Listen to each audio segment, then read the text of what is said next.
ये financial management का chapter number 2 है, फाइनेंशियल प्लानिंग।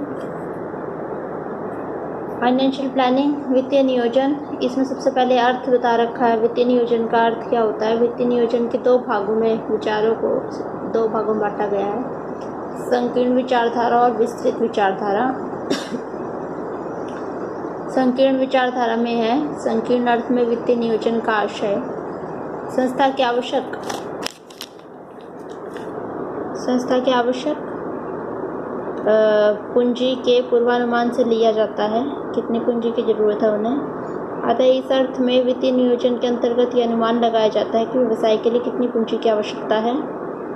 वित्तीय नियोजन का अभिप्राय पूंजी संरचना से लिया जाता है। पूंजी संरचना का मतलब ये होता है कितनी पूंजी जो है, पूंजी का कितना भाग ऋण पूंजी होगा और कितना भाग उसका अंश पूंजी होगा। तो ये आपकी संकीर्ण विचारधारा है। दूसरी है विस्तृत विचारधारा। वित्तीय नियोजन की विस्तृत विचारधारा के अंतर्गत संस्था की पूंजी का पूर्वानुमान लगाया जाता है। पूंजी के विभिन्न स्रोतों को निश्चित करने से लिया जाता है। इसके अंतर्गत निम्नलिखित क्रियाएं शामिल की जाती हैं। पहली है पूंजी की आवश्यक मात्रा का अनुमान लगाना, कितनी पूंजी की जरूरत है, कौन कौन सी संपत्तियों की जरूरत है और उसमें कितना धन चाहिए। दूसरा है पूंजी संरचना निश्चित करना। पूंजी संरचना के अंतर्गत आएगा कि पूंजी का कितना भाग बाहरी स्रोतों से इकट्ठा किया जाएगा ऋण पूंजी के माध्यम से, और कितना भाग उसका जो है पूंजी का वो अंश पूंजी के माध्यम से इकट्ठा किया जाएगा। तीसरा है पूंजी की आवश्यकता को अनुसूची के अनुसार निश्चित करना। पूंजी के प्रभावपूर्ण उपयोग के लिए वित्तीय नियंत्रण प्रणाली की स्थापना करना।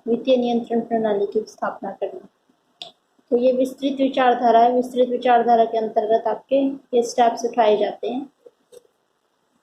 इसके बाद है वित्तीय नियोजन के उद्देश्य जो है इसके निम्नलिखित है।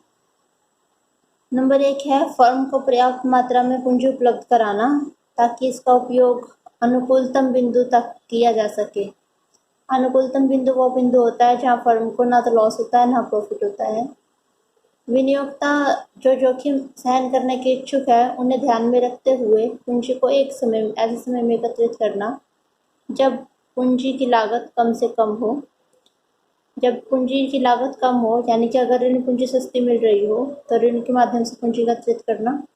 अगर अंश पूंजी यानी कि आपका जो डिविडेंड है वो रेट कम देना पड़ेगा, यदि कभी ऐसी बाजार की परिस्थितियां हैं तो अंश पूंजी को एकत्रित करना चाहिए। जिसकी लागत कम हो वो पूंजी एकत्रित करनी चाहिए।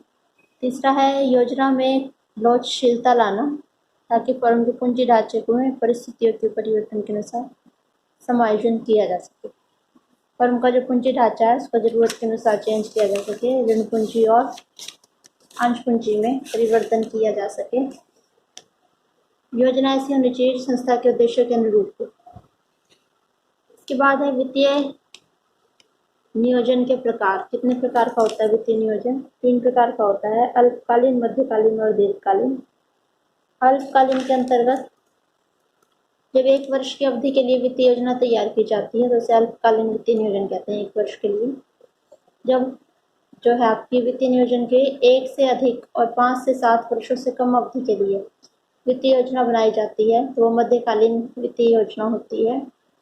और लगभग 5-7 वर्ष की अवधि के लिए बनाई गई वित्तीय योजना को दीर्घकालीन वित्तीय योजना कहते हैं। 3 प्रकार का है ये। इसके बाद है वित्तीय नियोजन का महत्व। इसलिए महत्व है ये, इसका इम्पोर्टेंस क्या है। पहला है साधनों का अनुकूलतम उपयोग। वित्तीय नियोजन के माध्यम से प्रबंध की संसाधनों को अनुकूलतम उपयोग में सहायता करता है। इसके अंतर्गत वर्तमान और भावी पूंजी की आवश्यकता का अनुमान लगाया जा सकता है। वर्तमान में और भविष्य में कितने पूंजी की जरूरत होगी उस अनुमान लगाया जा सकता है। दूसरा है आदर्श पूंजी ढांचे में सहायक। वित्तीय नियोजन के माध्यम से संतुलित पूंजी ढांचा निर्धारित किया जा सकता है। फर्म के पूंजीकरण में विभिन्न वित्तीय स्रोतों का अनुपात इस प्रकार निश्चित किया जाता है कि पूंजी की लागत न्यूनतम हो और फर्म का मूल्य औसत अधिकतम हो। इसके बाद है आपका व्यवसाय का कुशल संचालन। व्यवसाय की अन्य क्रियाएं जैसे उत्पादन, वितरण इत्यादि की कुशलता पर्याप्त वित्त की उपलब्धि पर निर्भर करती है। वित्तीय नियोजन में समय पर पर्याप्त वित्त को उपलब्ध कराने का प्रावधान किया जाता है। व्यवसाय का विस्तार। वित्तीय नियोजन के अंतर्गत व्यवसाय का भविष्य में विस्तार करने के लिए अनिवार्य पूंजी का पहले से ही अनुमान लगाया जा सकता है, जिससे वित्तीय कठिनाई का सामना नहीं करना पड़ता है। फर्म का विकास और विस्तार आंतरिक और बाहरी परिस्थितियों में परिवर्तन करने के कारण अनिवार्य होता है। पर्याप्त तरलता। तरलता का आशय व्यवसाय के अल्पकालीन दायित्वों का समय पर भुगतान करने की क्षमता से लिया जाता है। तो ये है वित्तीय नियोजन का महत्व। इसके बाद है वित्तीय नियोजन की प्रक्रिया। प्रक्रिया के अंतर्गत निम्नलिखित कदम उठाने चाहिए। पहला है वित्तीय लक्ष्यों का निर्धारण। फर्म के वित्तीय लक्ष्य क्या हैं, इसका पता होना चाहिए। प्रभावपूर्ण वित्तीय योजना बनाने के लिए सबसे पहले निगम के वित्तीय लक्ष्य निश्चित किए जाने चाहिए।